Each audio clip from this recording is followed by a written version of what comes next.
Hey guys, alright, so we've just arrived at Bird Pond, as I like to call it. It's sort of a separated, but still connected little area where there's often a bunch of ducks. And as you can see here, we've got a mute swan right up close having a feed. Now we have a headless swan.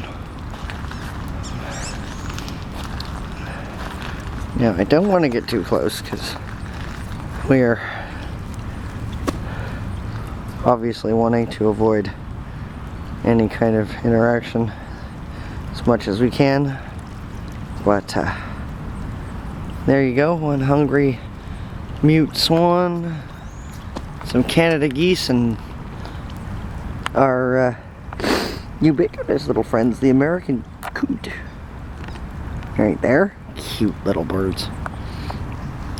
And we've got a it's okay, sweetheart. You're fine. Alright, there we go. We've got a lesser scaup back there. That's a male.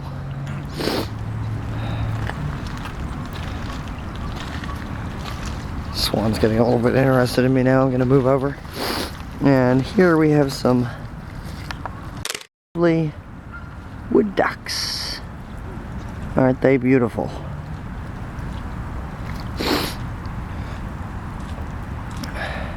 Over here, that looks like the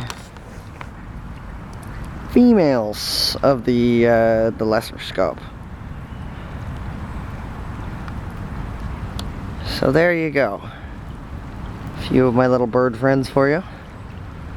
And we're gonna continue along the lagoon and see what we see next.